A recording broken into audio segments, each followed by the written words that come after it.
Hello, and welcome Hi, to recording in True Crime, progress. Tea and Tangents.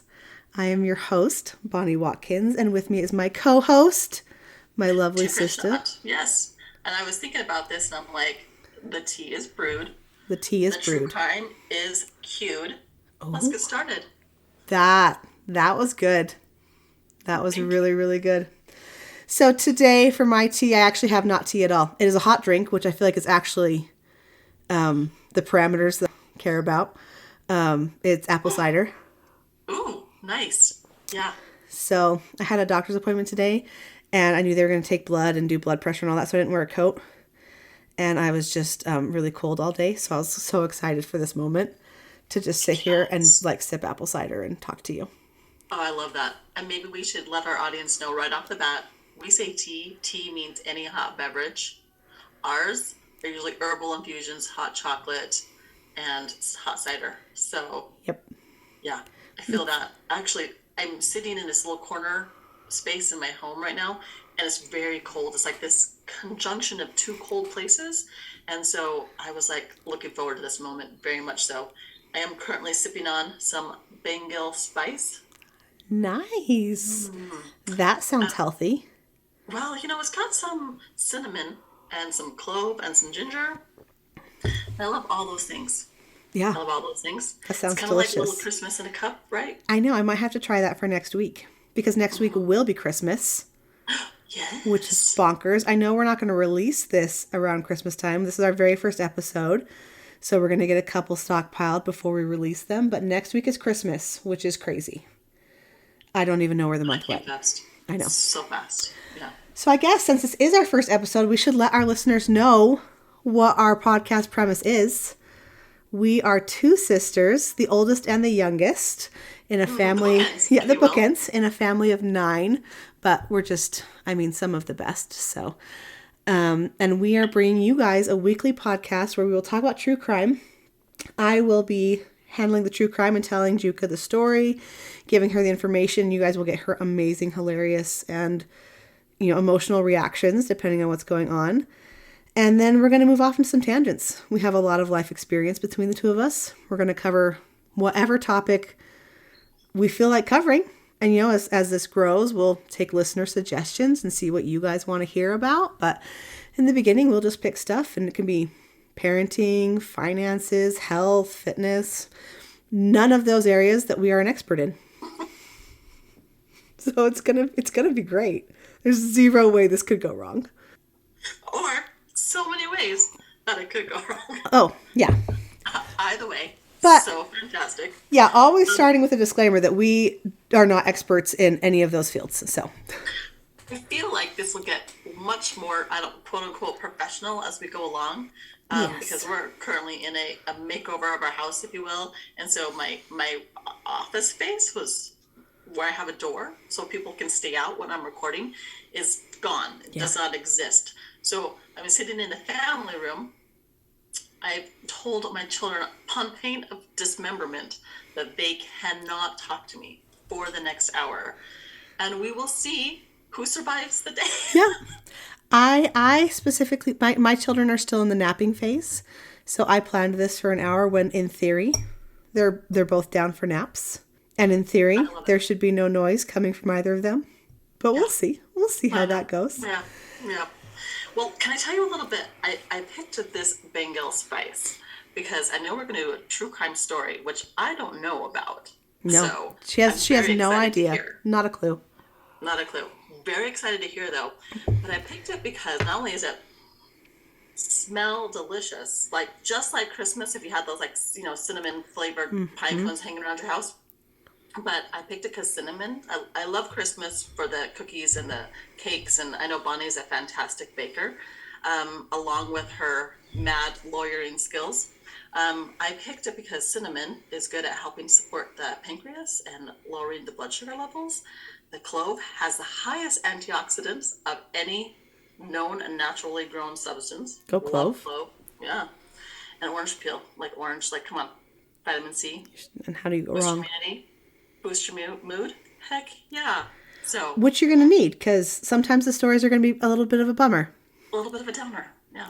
So it's a good preemptive, like keep in your happy space. Keep your body calm. Well, I'm chilling with you. I'm basically in my happy space, and hopefully won't have to dismember anybody. So otherwise, I will be calling you later for lawyering skills on that. Yeah, or you'll become one of the stories that I feature when I find a new co-host. Okay. So if you're ready, tell me this story. I'm super interested. So, and as just a little bit of further background, I am an attorney, as my lovely sister has said. And for a few years, I was a prosecuting criminal attorney, which I loved and I can't wait to get back to. But that is part of the reason that I love true crime and I'm fascinated by true crime. And I do feel like I can bring something to the space because I've just got a little bit of a legal background and knowledge that, can come in handy when talking about true crime. So this week, we are talking about Jonathan Luna. And the question is this murder or is this suicide?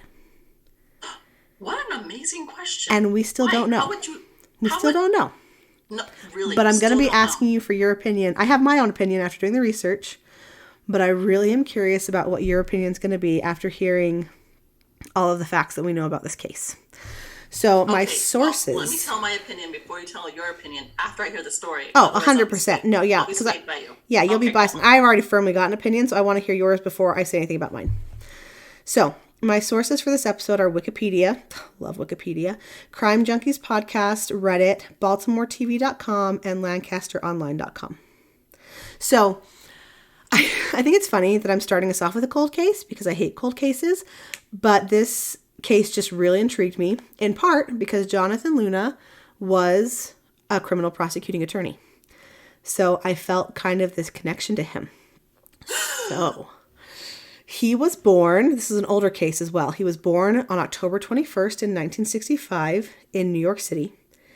And he grew up in one of the housing projects near the old Yankee Stadium, not the new one, in the South Bronx. So not ritzy, not fancy, not, just one of the poorer parts of New York. But he was so ambitious and he knew that he wanted to be a lawyer. And so he went on to go to college, go to grad school, and he graduated from the University of North Carolina School of Law. So after he graduated, he had a few different lawyerly jobs before he ended up moving to Baltimore, and he became an assistant USA, so an assistant United States attorney. So he prosecuted federal crimes. He worked with the FBI. And he made way more than I ever did as a lowly county prosecutor, and he worked cooler cases. Did he make more than you did when you worked for the FBI? Probably because I was an intern. So I have to imagine full-time. But it was in the 70s and 80s, so who knows? Yeah, but once you translate that into today's currency, you're probably right. Yeah.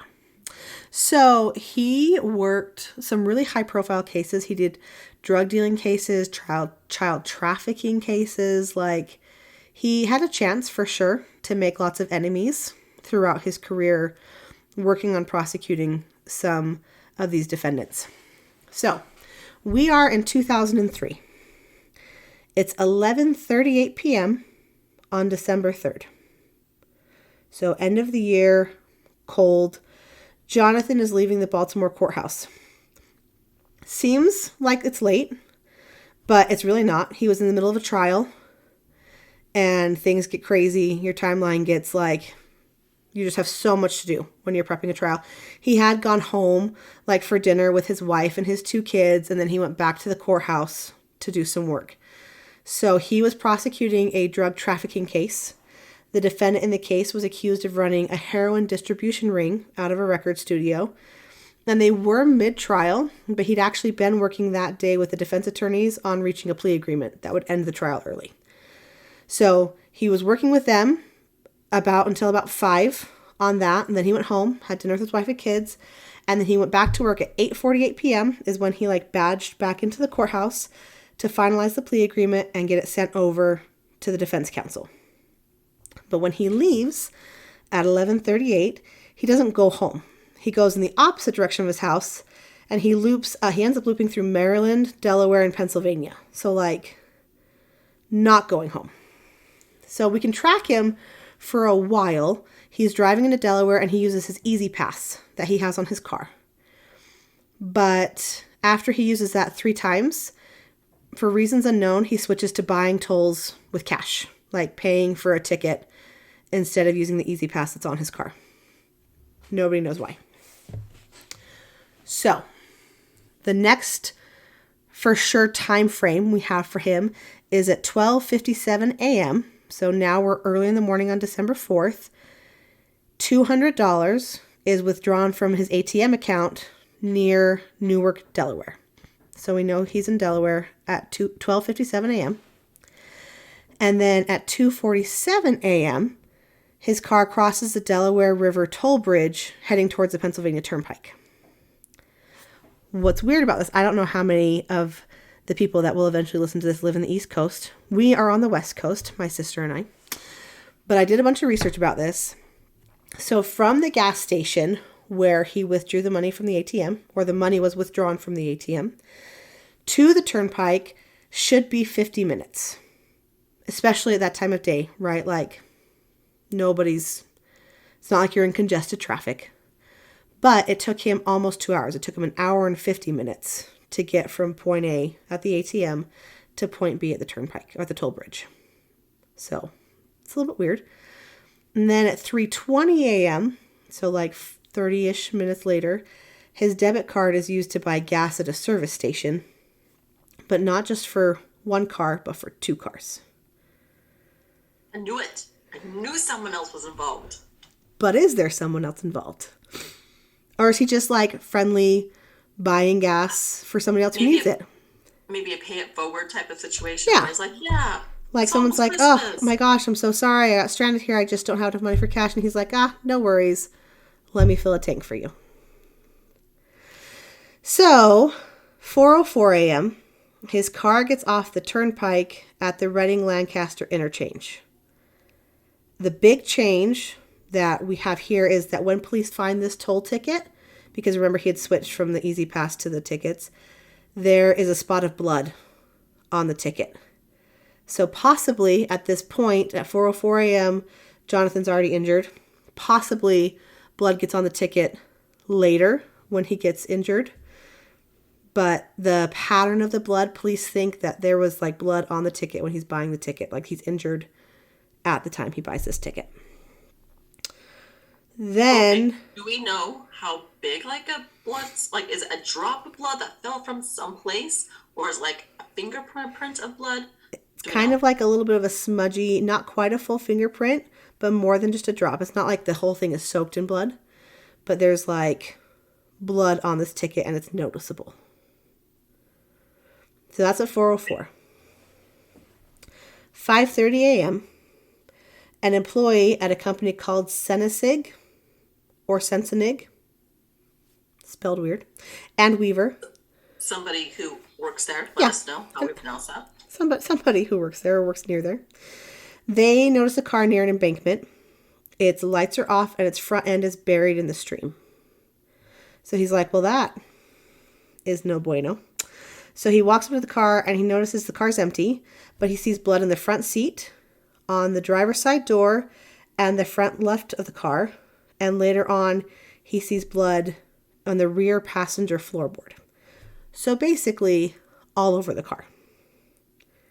There's also a lot of loose cash scattered all over the car, but not in 20s. So ATMs usually distribute, because he'd gotten $200 from that ATM earlier. They usually distribute cash in 20s, but this was all 1s, 5s, and 10s. So and I tried so hard, I could not find an exact amount. So we have no idea how much cash was in the car, but it sounds like from everything I was reading, it was like a decent, like there were just bills just scattered throughout the car. Well, you know what, wouldn't 1s, 5s, and 10s be, even if it was $200, it would look like a lot throughout the car. It would. And is one of the delays because he stopped somewhere or was forced to stop somewhere and like change the money around? It could have been. And that's the thing, because when you do an ATM, right, like those 20s are marked. And so if there was somebody with him or if he was following orders, maybe he stopped at place unknown, gas station unknown, and said, hey, can you give me change for this $200? And there are rumors, I mean, we'll cover it a little bit more later, but there are rumors that he was using the cash to buy heroin. And so maybe they wouldn't have wanted 20s that could be traced. They just wanted, gas station cash that's untraceable. Like heroin for himself or heroin in like a sting gone wrong? It's a good question. That's a good question. Thank you. Wouldn't we all like to know? So this poor employee who was just trying to go to work sees all this blood in this car, and then he looks over the embankment and he sees a man lying face down in a stream, like basically underneath the front of the car. Like it almost looks like the car has run him over. And it's a very shallow stream, like 6 inches deep. Body is fully clothed, including his court ID, and identifies him as Jonathan Luna. So, cops are called, obviously, to come in and investigate. And Jonathan was found to have 36 stab wounds on his body. Most of them around his chest and his neck. So like a real upper body situation. Are you stabbing yourself 36 times? So most of them were really shallow. Oh. Very shallow cuts. A couple were deep, and they were in locations that could have killed him, like to his carotid artery. But the vast majority of the cuts, very shallow. Looks like there could have been some hesitation on whoever was doing the cutting. So rumors began at some point during the investigation that his scrotum was also cut open. I was never able to find anything that verified that. There was one interview that authorities gave that specifically disclaimed that and stated that the only wounds were to his chest, face, and neck. But the autopsy report's never been released in this case. It's still considered an open case. So I cannot say for sure. Because like a scrotum wound, that's like more of a... I can't see a man doing that to himself. Yeah, that almost seems like a really personal... Very personal. Spurned type of purposely going towards after his masculinity. Yep. Or... Yeah. Yeah, but we don't...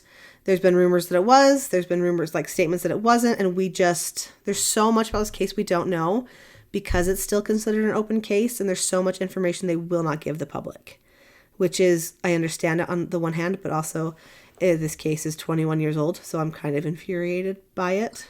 Well, and then can we tangent here for a second? Because how come if it's something like that, like a coroner's report, we see them on documentaries all the time where there's a paper and it shows all the little stab wounds on it.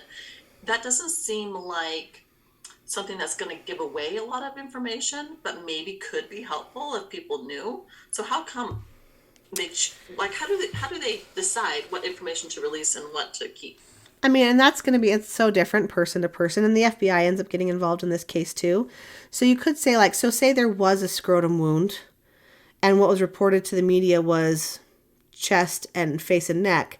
If you get somebody and they confess and they say, yeah, I also cut open his scrotum, right, and that wasn't reported to the news media or something, that's something that can help solidify their confession, right? Versus if you get, the more information you have out to the public, the more somebody could come in, somebody who's mentally ill, somebody who wants the attention, somebody who, for whatever reasons, wants to confess and they didn't do it. And if they have all of these facts and details, you can get a false confession.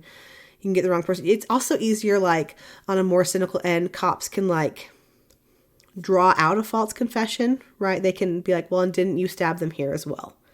Didn't you stab them here as well, right? So there are reasons to not have the information out to the public.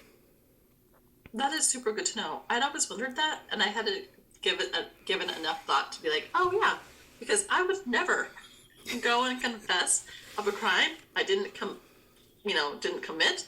I mean, I tried not to confess to a crime that I did commit. So it kind of blows my mind to think that there are people out there who do that.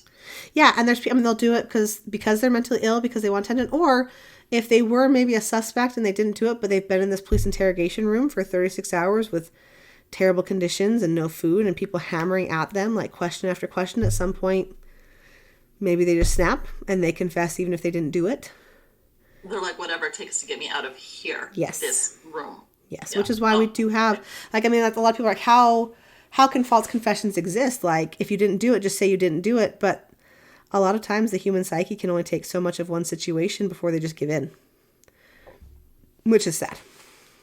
So wouldn't that be almost like a form of torture if that's the case? Is that why we have specific laws? that is the argument. Violation of your constitutional rights, right? Like, you are being held in inhumane situations and being treated in an inhumane fashion.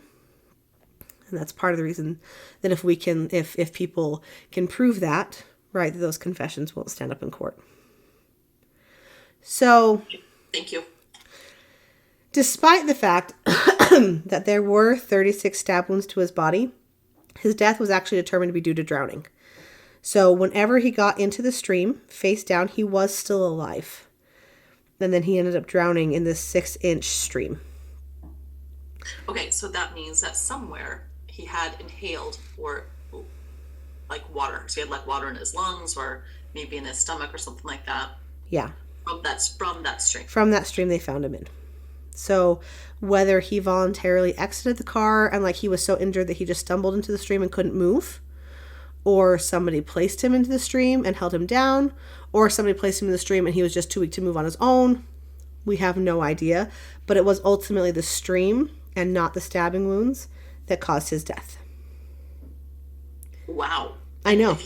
And you were said he was stabbed in the carotid one time? Mm-hmm. So, I mean, very, very likely that the stab wounds would have ultimately caused death, if not the stream. But the stream got to him first. Seems like we're working with a pretty narrow timeline then for that to happen. Yeah, we know he was alive at 4:04. And we know he's dead by 5:30. So, like, there's an hour and a half window. And he might be injured at 4:04, but he's alive. So there's a real narrow window of time. Yeah. So later on, much later on in the investigation, police were able to determine that the stab wounds came from a pocket knife that Jonathan owned and usually kept on his person. It wasn't found right away. Police did do a thorough search of the area, but they could not find the pocket knife. And this isn't like a fast-moving body of water. This is a very slow-flowing, lazy river. It's not like it would have rushed the pocket knife downstream. But they don't find it. They don't find any murder weapon in the vicinity initially.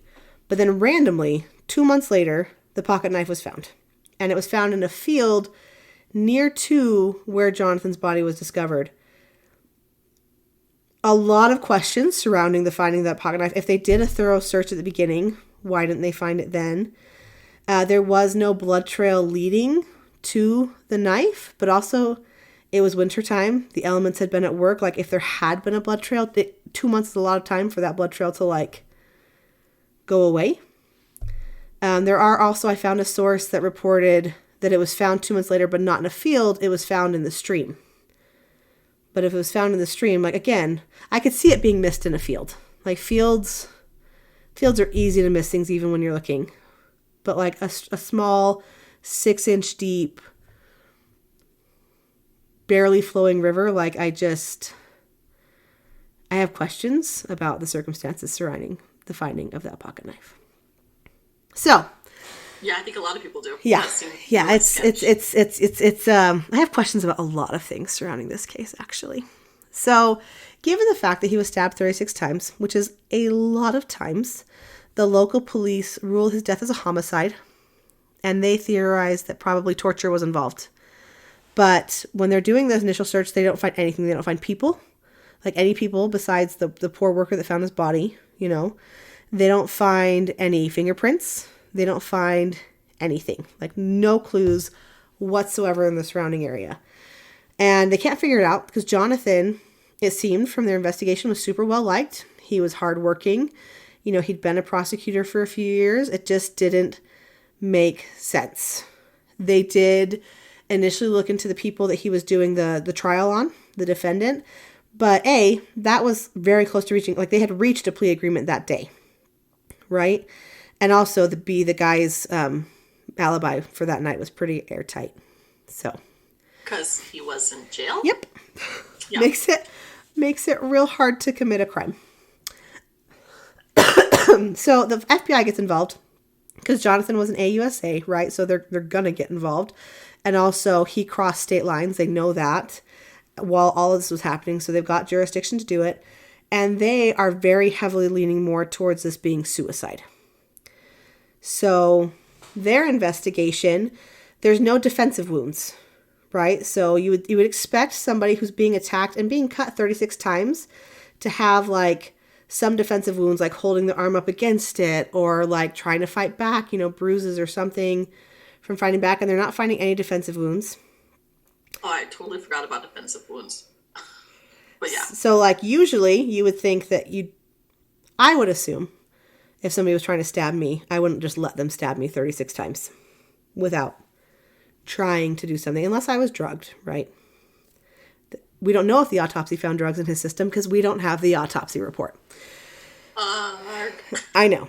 And also, like I said before, a lot of the stab wounds are very shallow and have kind of like hesitation marks, right? Which is indicative of somebody who is cutting themselves. A lot of times you can't stop yourself from like hesitating, even if you want to do it, because it goes against nature to hurt yourself.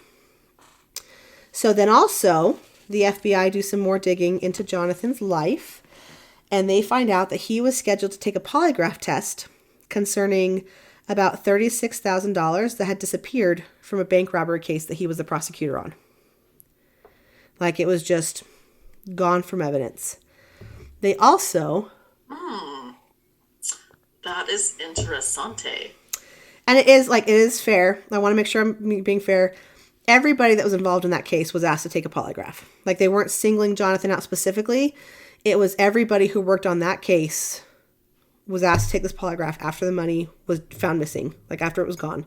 But he was one of those people, and he was the prosecutor on that case. Obviously. Yeah, that makes sense. And also, he had submitted a loan application to a bank that he withdrew shortly after that $36,000 went missing. That's an unfortunate series of circumstances. It is. However, it's also worth noting that $36,000 was in the custody of the FBI when it disappeared. But he doesn't work. Oh, he did work with the FBI. He worked with the FBI. With the FBI, but not. But also, But he would have had access to like wherever they hold that type of stuff. In theory, no, right? The prosecutors don't just walk in. Like, there's procedures because you have to keep it all safe. You have to keep it all accounted for. And anybody who handles it, like, there's a whole set of procedures you have to go through to keep the chain of custody intact. And the FBI are the ones that are really pushing the suicide theory. And they're the ones that, like, lost, quote unquote, the money, right? Ooh, okay. And I would like it noted, just from I have a lot of respect for the FBI. I worked for the FBI. I like the FBI. There are some weird things that happen with the FBI in this case. Oh, no. Okay. So the FBI is not coming up roses in this particular instance. To me, they are not coming up roses in this particular instance. I have pretty high standards for the FBI, and they do not meet them in this case. So they also find out, the FBI does, that Jonathan, who had been married since 1993 to a woman named Angela, had some secrets from his wife. He had a credit card that he had opened that she had no idea about, and he'd racked up about $25,000 in credit card debt on that card, which is a lot of money. It's a lot of money, no matter what, 2003, 2024. That's a lot of money. Especially like for your spouse to not know about. Right. What for? So why for? Some of it, they don't know what all of the charges were, but some of them were payments made to an internet dating site. So, and by dating, I mean 100% he was just looking for hookups, right? Like he was just getting some on the side. However, a lot of the posts and the profiles that the FBI found he had opened 6 years prior to dying. Which he was still married at that time, so still scumbag behavior. But it was not like he made these posts and he died the next month, right? Like there was a sizable gap of time between creating these profile accounts and these dating websites and these posts and his death in 2003. So it's almost like a habit that he couldn't quit. It does seem like he was stepping out on his wife for the vast majority of their marriage. And whether she knew that or not, I don't know. She's been very silent on that topic. But he was at the very least trying to cheat on his wife, if not successful in cheating on his wife. Well, you'd think with that large of a credit card debt, there had to be some success involved. You would think so. And there were other items that like that paid for as well, like just things. But like it wasn't all on, internet dating sites. But the FBI also stated, kind of, that they were looking into 2 possible affairs that he was having at the time of his death. But that is not verified information. That was leaked to the Baltimore Sun by a, quote, undisclosed federal informant. So I could not tell you how accurate that information is. I have no idea who that would be, why they would have done it. If it was the FBI, they would have done it as like the procedure is to do it as a formal like press conference report, right? Like they don't do undisclosed information. That's basically them leaking on their own case. So there's a lot of things about that are super weird. And that is actually like everything I just told you, except for the polygraph and the $36,000 missing. All of that was leaked by an unknown federal informant. Oh, so we're saying leaked, or you're saying leaked in like quotations, like I it was am. leaked. Like Yeah. I think. Well, I won't tell you what I think yet, but we don't have like a name. We don't have like a named source of who was telling the press these things. But they were getting out and they were being reported. Finally, the FBI learns that Jonathan Luna, while most people really did like him, his boss, Thomas DiBaggio, did not. And Jonathan had talked to people around the time of his death and told them that he thought that Thomas DiBaggio was taking steps to fire him. At the time of his death, right, DiBaggio was like, no, his job was not in danger. But a lot of Jonathan's coworkers confirmed that there were issues at work, and they confirmed that Jonathan had filed an equal opportunity claim against DiBaggio, saying that he was discriminating against Jonathan in the workplace. And later on, Thomas DiBaggio was like, yeah, I mean, maybe I might have fired him had things been different. Had he not already been killed or committed suicide. Had his body not just... I probably would have fired him. So there was a bit of a change in his stance on that. So... Okay, can I ask this like weird question again? Because he's filing this equal opportunity type of thing. So Jonathan's saying there's discrimination in the workplace. Mm-hmm. And it is worth noting that Jonathan Luna was a black male and Thomas DiBaggio was a white male. Okay, that was my question. Thank you. So the FBI rules his death as a suicide, and they don't officially rule, but they state to the public they think it's suicide. They treat it like it's suicide, but they will not close it. They will not rule suicide and close the case. They keep it open. It is still open today. Okay, what's the benefit of keeping it open for the FBI? Like, are they truly hoping that they'll figure it out? Or are they like, well, now nobody can get access to the information and we can kind of keep it on pause and hold the status quo? Well, it is one of those two things. It depends on how generous you want to be to the FBI. So you could say they're keeping it open because, well, we're not sure. And if they close it, in theory, it's closed, it's done, no resources are going to go to it. But you can reopen closed cases. It is hard, but it's possible. But if you keep it open, they also have the right to deny information to the public.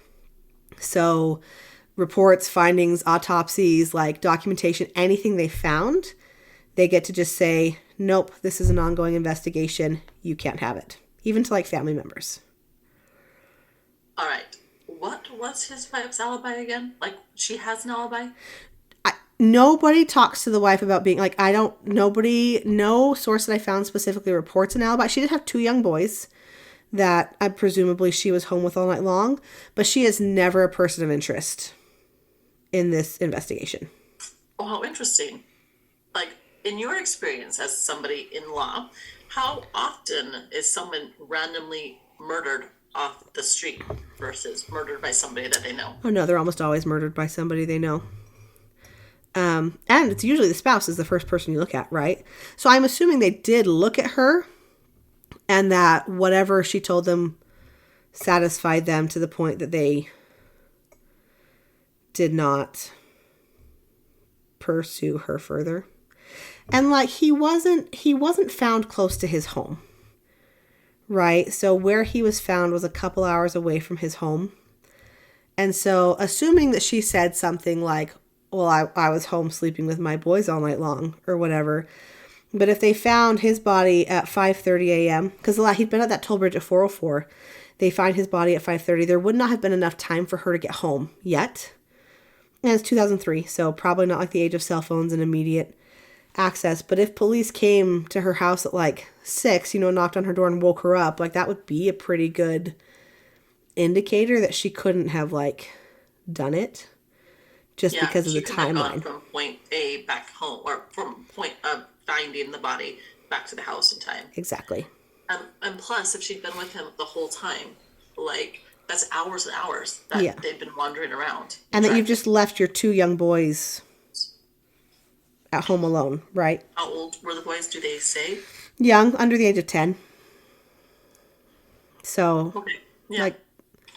like nobody talks about her being a person of interest. I can't tell you what her alibi was because those conversations haven't been disclosed, but nobody treats her like a suspect at all. I mean, of course, the FBI doesn't really treat anybody like a suspect because they say it's suicide. So there is that. But so the FBI is like, suicide, it's suicide, it's suicide. And the local authorities are like, no, that doesn't make sense. And the Lancaster County coroners, 2 separate Lancaster County coroners, are also like, nope, that doesn't make sense. And Jonathan's family says, nope, that doesn't make sense. He was not suicidal. And there's just too many pieces that don't fit together for them. So like I said, he was in the middle of a trial. He had called the defense attorneys earlier that night. They'd worked out the plea deal. And he said he was going to fax over the documents to them, but the documents just never arrived. So when he left the courthouse at 11:38, he hadn't faxed those over yet. Also, Jonathan Luna wore glasses, and he needed those glasses to drive, but they were found on his office desk. So he didn't have his glasses with him. Oh. Now it is possible, of course, that he had spares in his car. My husband has awful vision, and he usually wears contacts, but he keeps spares in his car in case something ever happens to his contacts while he's driving. He's not going to drive with his negative 7.5 vision. So, possibly, but no report that I found mentioned finding glasses on his body, near his body, or in his car. So, just playing all sides of the field here. It's a possibility, but nobody mentions it. Also, he did have a cell phone because he was like kind of a hot shot, and that was found in his desk. So, and then of course there was blood found in the backseat of the car. So very possible that Jonathan had been in the backseat and somebody else was doing all of this driving around from hither and yon. They do, few months into the investigation, find a second blood type in the car. Uh-huh. I don't know where. They didn't report as to where. And they also find a partial print that is not Jonathan's. But that's tough because it's a car, right? So it's not Jonathan's. It might not even be his family members, but it's a car. And anybody could be like, yeah, we drove to blah, blah, blah, and back again. Of course my fingerprints are in the car. Yeah, and they never are able to identify whose fingerprint it is. There's just a second partial print, but like you said, not weird. How come they wouldn't be able to identify a fingerprint? If it's not in the database, right? So my fingerprints are in the database, not because I'm a criminal, but because when I wanted to become a lawyer, I had to. My husband's fingerprints are not in the database because he's never committed a crime and he's never worked for the government. So if he ever committed a crime, which he would never do, obviously, and he left fingerprints on a scene, which he also would not be stupid enough to do, they wouldn't be able to match his fingerprint to him because they don't have his fingerprints in the system anywhere. If you, for example, had a state job where you had to do your fingerprints, would that also be sent to a federal level, or is that protected within a state? It is now sent to a federal level. So now there's a national database. There didn't used to be, and I'm not sure if that existed in 2003 or not, but it does exist today. Everybody pools all of their resources, and there is a national database of fingerprints. So if you've ever been fingerprinted in any state, that is also in a national database. Okay, well, let us not commit any crimes. and also not leave fingerprints around. Yeah, no, I mean, if you're going to commit a crime, be smart, people. Like, fingerprints, that's just lazy. Wear some gloves. Like, this is not even a hard one. It's like you don't care at that point. Like, you're not even trying. You're not even trying. So they do find that partial print. They also find some super grainy video footage near the gas station where his card was used at 3:20 a.m. And that's the time that he bought the 2 tanks of gas. And it appears, kind of, sort of, to show somebody that is not Jonathan using Jonathan's card. But that's not 100% because it's super grainy. And nobody can find anything like about this potential man that pops up ever again. Like, anywhere. Ever again. There's just nothing in the investigation that ever mentions this potential human. And the gas station attendant says that he saw Jonathan that night and he was acting calm. He was acting normal. But he didn't think that Jonathan was alone. He said he wasn't acting like he was alone, and he bought multiple drinks when he went into the gas station. Okay. So basically, a lot of things point to somebody else being with Jonathan, right? Like, he didn't have his glasses. There were no spares found on him. There was footage of a possible other man. Gas station attendant said he didn't think he was alone.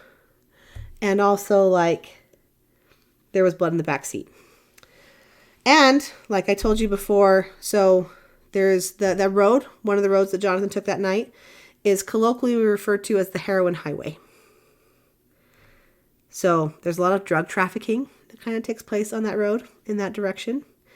And Jonathan or somebody else did withdraw $200 from an ATM at 12:57. So that's what we know. There's also a theory that's been released or like leaked that maybe Jonathan himself didn't take the $36,000 from the bank robbery case, but he knew who did. And he might have been killed to ensure that he stayed silent about it. There's been theories that he was into drugs after trafficking, after prosecuting drug traffickers for so long, and he went to go buy drugs that night, and it went badly. There's theories that he was doing a sting operation to buy drugs, and it went badly. I will tell you, sting operations usually have a lot of cops accompanying them. You don't just do them solo. But, like I said, all the paperwork in this case has been sealed. Judge has refused to unseal it, so we know nothing more than that. Like, that is where it ends. Still an open case. Still completely unknown. So, Juka, Jonathan Luna, was it murder or was it suicide? Well, at the beginning, I was 100% like, it is murder! Murder most foul! And then he kind of got into some of his backstory and how come. You like how I did that? Yeah, I waffled a little bit, and then I also thought, man, this is another reason why I can't commit a crime. I do not want, like, all my bad decisions to be aired to the public, right? No. Just to be, like, people going through that with a fine-tooth comb and being like, Lance, did you know she spent $7,000 on a set of encyclopedias that are not in the house anywhere? I don't know. That's not ever happened, but... Some expensive encyclopedias. That, right? Yeah, so anyway, I was like, okay, well, note to self. Continue living a crime-free lifestyle. Don't ever murder somebody. Ultimately, it's just too hinky. There is not enough evidence that points to suicide, in my mind. My super educated mind. You are very educated. Don't knock yourself. Well, I am thinking, like, if you're going to commit suicide, you don't go home for dinner first and, hang out with your family. And we were talking about, like, the dating sites and stuff like that, but that seemed like a long-standing, like, this was his habit or something, or his bad behavior, his addiction, whatever it was, that he had already been successful for multiple years of his marriage, for more than half of his marriage. So I am going to stick with murder most foul. And I don't know, in my mind I have, like, I've already created a whole suspect, which is why I don't work for law enforcement, because I'm clearly not letting the facts.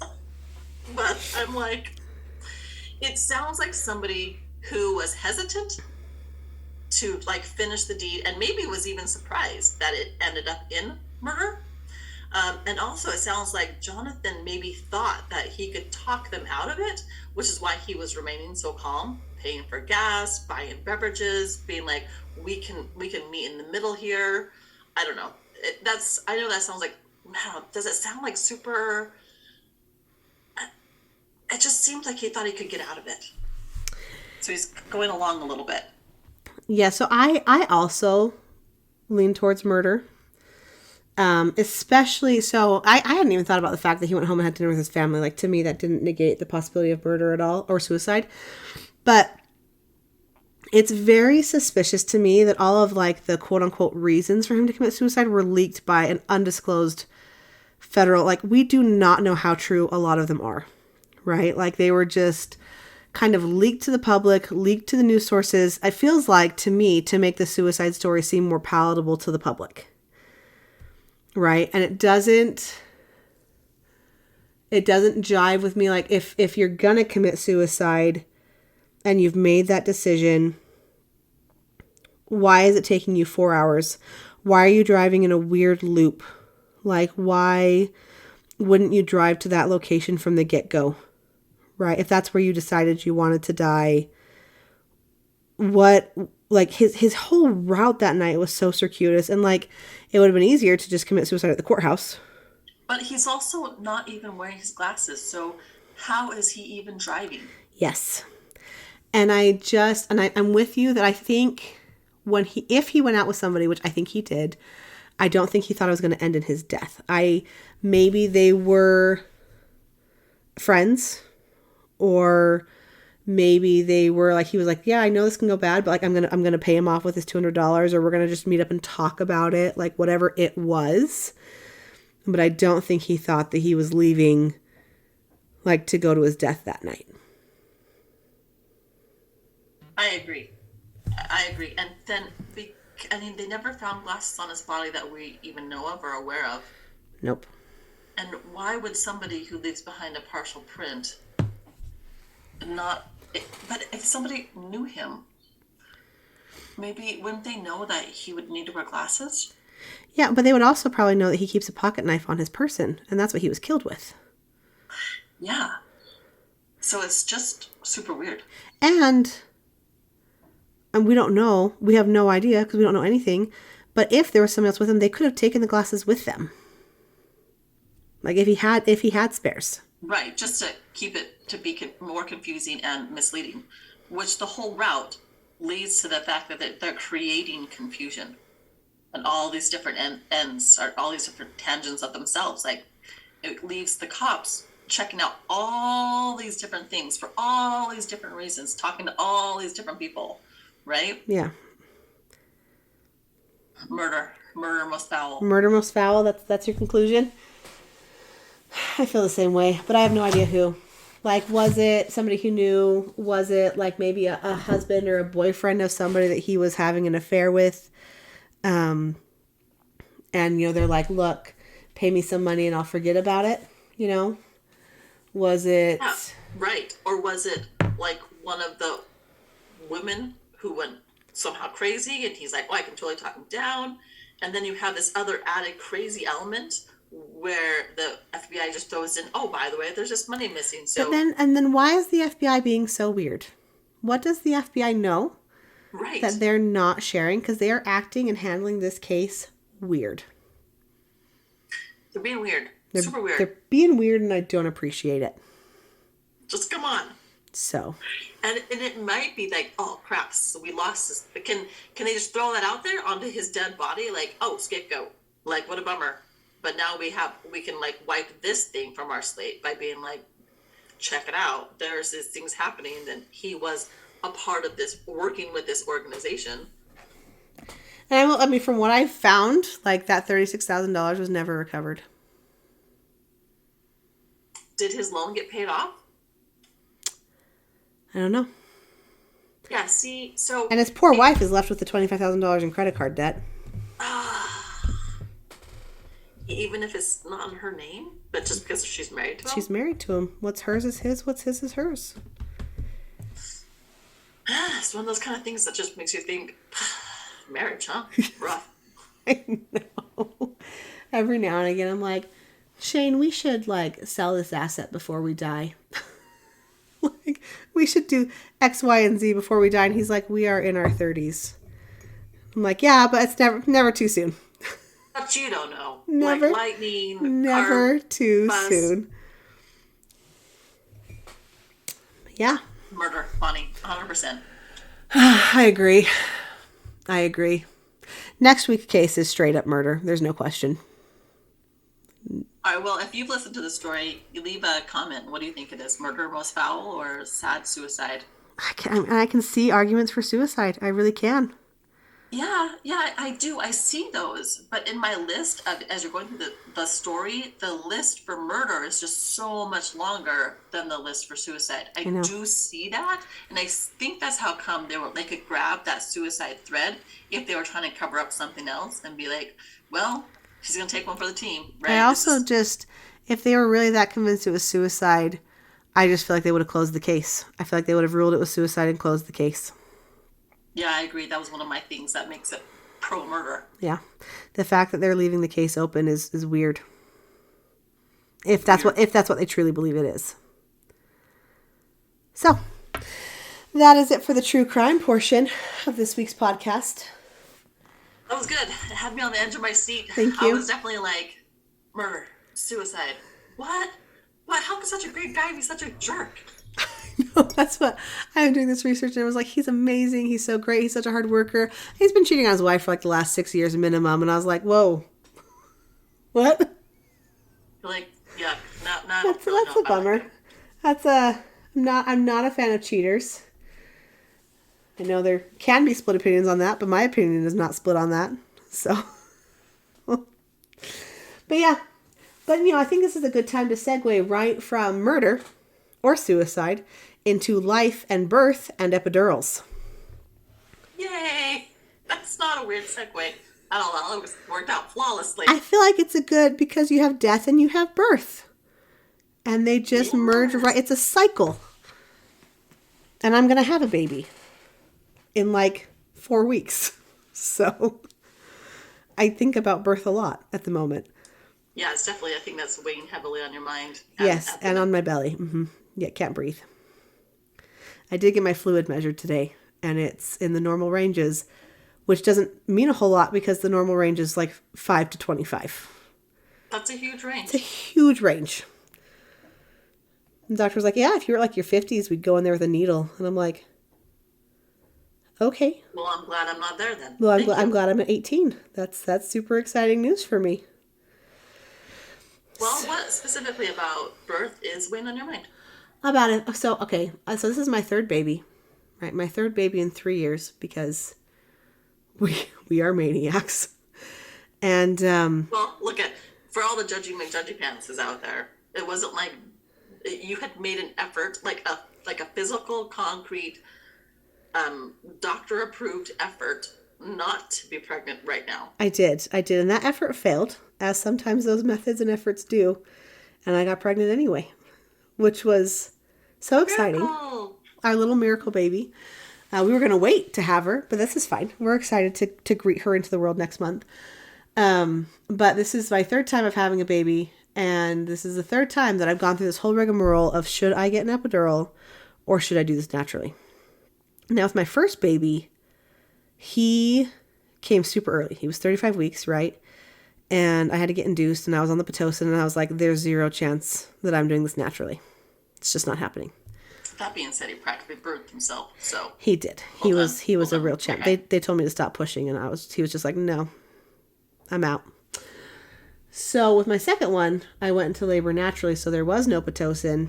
And I feel like that might have been my moment, like, because Pitocin just makes it so much more painful. Yeah, true. And I really just kind of want to know if I can do it. Like, I want to know if I'm strong enough to do it. So this time around, they're talking about another induction because my blood pressure is getting really high. And they're saying an induction between 37 and 38 weeks. But if my baby decides to come on her own in that window, do I get an epidural? Am I strong enough to have a baby without having an epidural? All right. That is a super good question. And it does lead me to think about Jurassic Park. Just like sometimes you're so busy thinking about whether or not you could that you forget whether or not you should. Thank you, Jeff Goldblum. But this is such a personal decision. And it's super hard for me to, as your older sister, to give you advice on it because it is so But personal. you didn't have epidurals. Correct. Ever. Like with any of your children. Yeah. But that was because for the first time I was kind of in the situation you are, like, well, no, I'm not going to do it. I can totally, women have been doing this for thousands of years. I can definitely be one of those women. And when I prepped for it, it's like the only time I've ever really prepped for anything.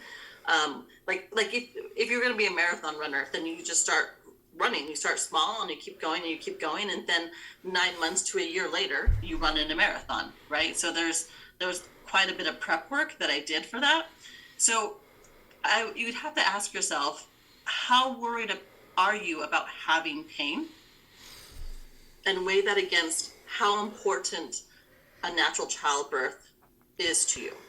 And I know you a little bit, and I know that you're not a big fan of pain. Like, that is not to be fair, I don't think most people are. Like, I don't think I'm the weirdo in this situation. Absolutely not.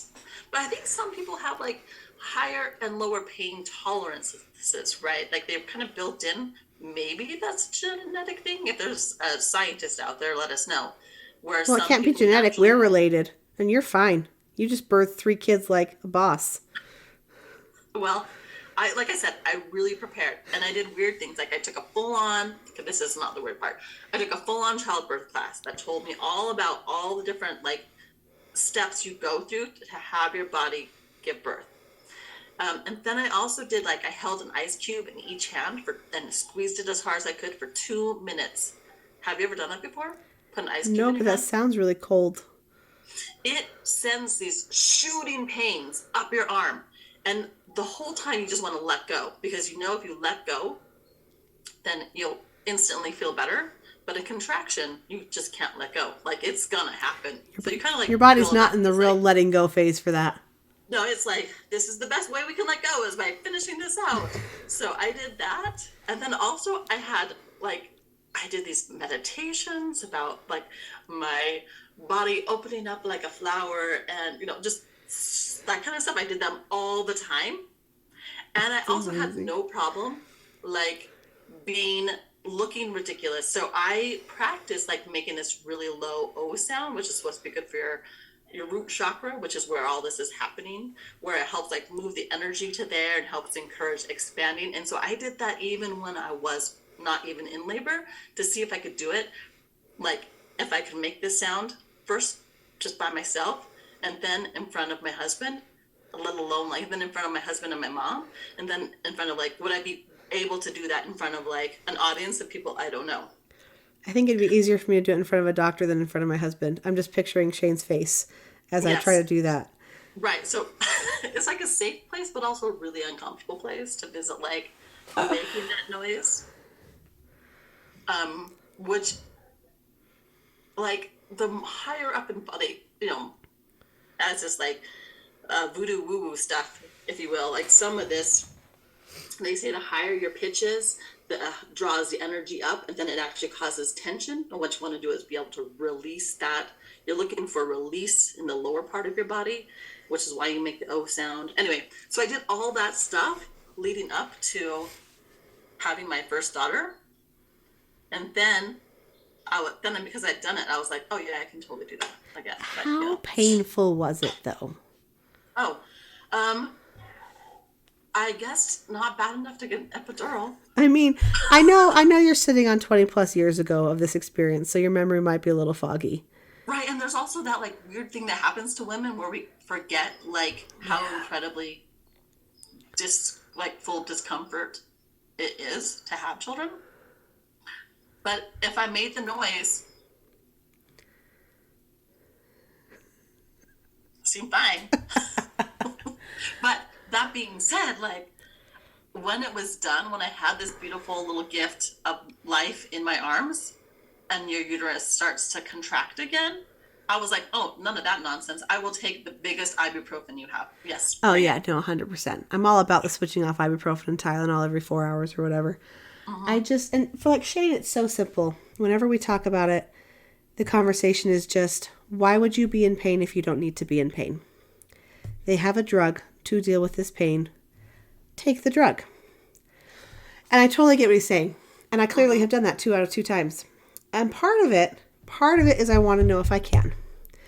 Part of it is I really don't like not being able to move after I have the baby. Like that whole, your legs are paralyzed for X amount of hours post-birth. I just don't like. Like, not that I'm wanting to jump up and run around right after I've had a baby. But like with my first, the epidural was so strong, I couldn't even get into the wheelchair.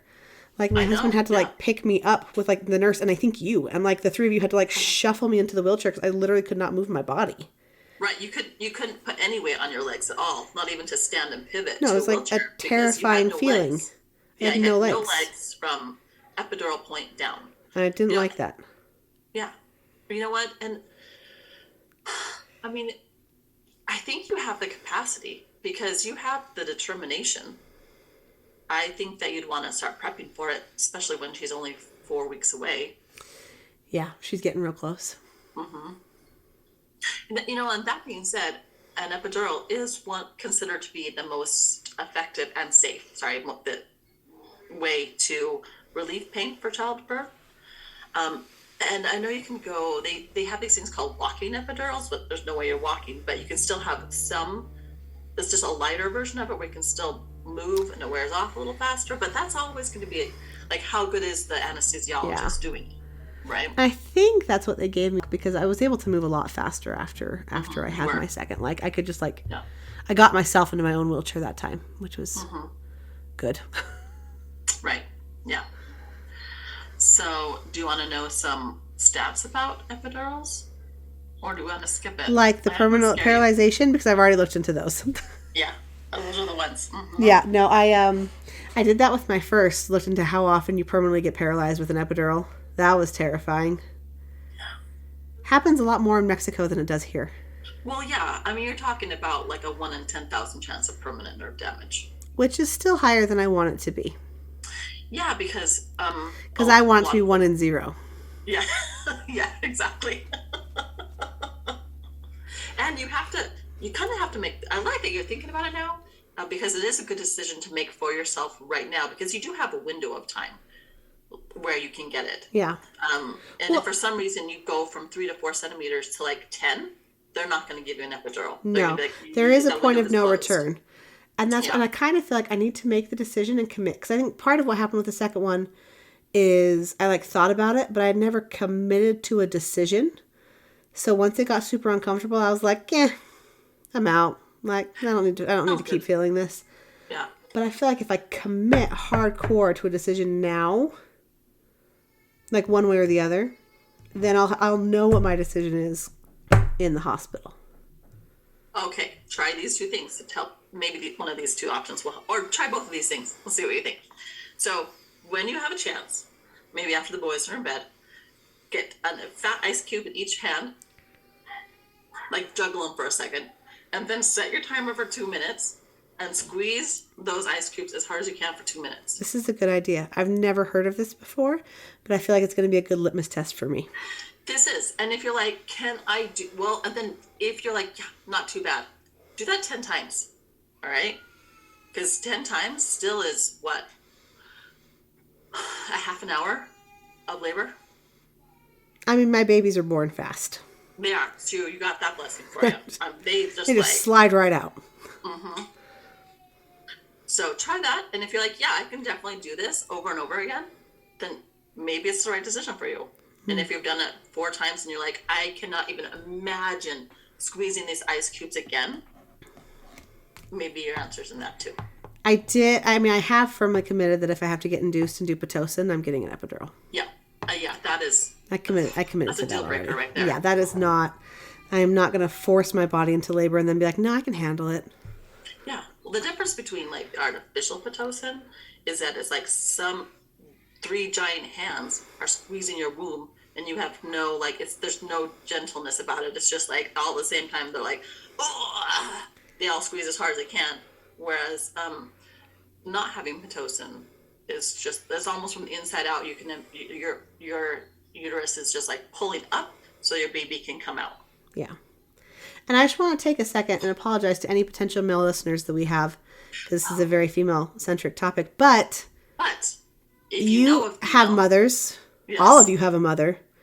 And some of you might have sisters or wives or significant others or just babies involved in your life. And I feel like it's really important, if this person is like really torn up about it, don't just casually be like, well, duh, why wouldn't you? Because maybe they're really torn up about it on the inside.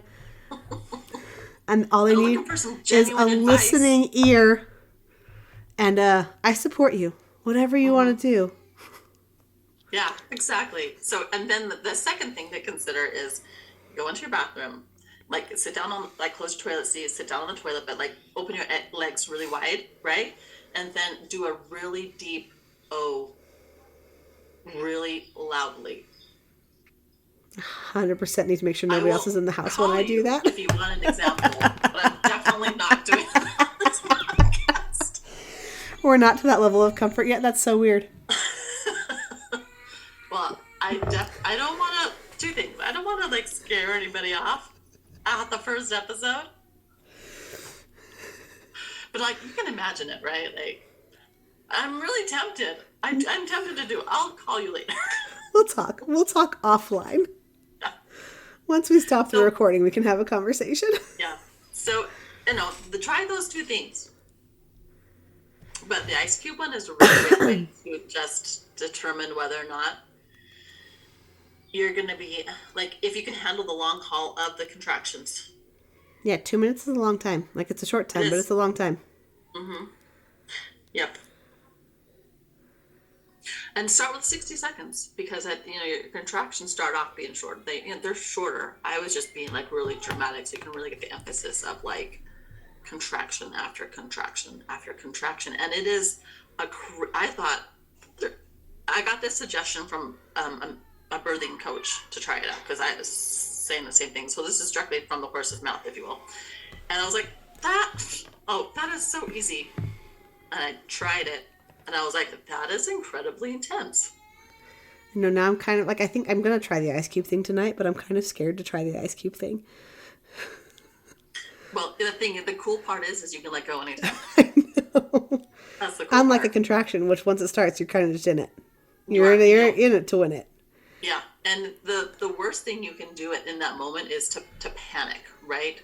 And so if you can the more you can do the deep breathing and the visualization and the meditation, then that keeps all of your systems, all of your pressures smooth and more in balance, more in homeostasis, because it is a natural process, but it doesn't mean we have to do it in a field and then go right back to work afterwards either. It's not in a vacuum per se. Well, that is all. That is good. I'm going to try that. I'm going to try the O thing the next time I'm alone in this house. I'll try the ice cube thing tonight. Shane won't laugh at me as much for that one. Also have Shane try it. I had Lance try it. It was fun. I really, every now and again, he just like laughs lovingly, of course, at something I'm having a really hard time doing. And I really want to get him one of those like pregnant bellies and like strap it on him for a day, because I genuinely just don't think he comprehends how hard it is to move my body. Yeah. Well, that and a contraction, even just something like from a cramp during your menstrual cycle, I just don't think they think they get it, but they just don't have an opportunity to have that experience. Yeah. I guarantee you, though, Lance would be like, no. You're the best. I love you. You're so awesome. It's totally fine. It's great. Well, so I could see Shane, if I'm like, try this ice cube thing so you can feel like the pain of a contraction, he'd be like, no, because I would just get an epidural. I don't need to feel the pain of a contraction. Yeah. Lance is like, well, the reason why, I mean, if men were in charge of having babies, there would be a lot less people on this earth. But they would only ever even try it maybe one time, and only the daredevils. Yeah, we would not be at the rate of growth for the country. Not at the birth rate needed to sustain economic growth.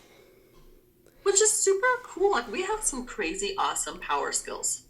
Women are pretty boss. Yeah. Men are awesome too. Men are also pretty boss, but like yeah. because they don't bear children in this context, they're not as cool as we are. Like in this specific of having children, we're pretty great. Yeah. And I think we forget that we do awesome things, and sometimes we get caught up in like all these other mental baggage bits that weigh us down. But if we remembered I gave birth.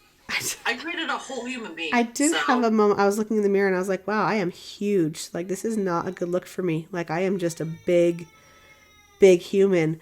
And then I was like, yeah, but I'm growing like a live human being. That's so legit.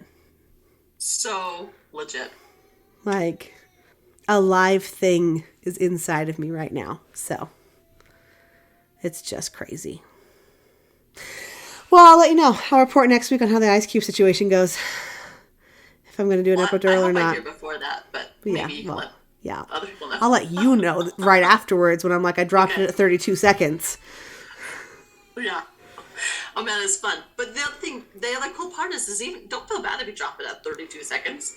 Just pick it up and try again. See if you can go longer. Can you go 35 seconds? That's the part of the build up, right? I'm going to be honest, we just have like really small pebble ice, and I don't know if it'll last for 32 seconds in my hand before it melts. You'll need a handful then. Cool. I was hoping you wouldn't have a solution to that particular problem, but that's fine too. Fine. I'll just try it with more ice. Well, thank you so much. It's been about an hour, so we'll let our listeners go and we'll wrap it on up. But thank you all for joining us on this week's episode of True Crime Tea and Tangents.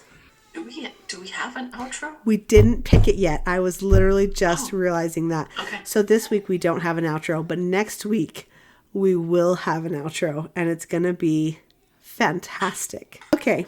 All right. Thank you so much. Love you. I have had a blast. This has been awesome, and I really look forward to next week and next week's crime.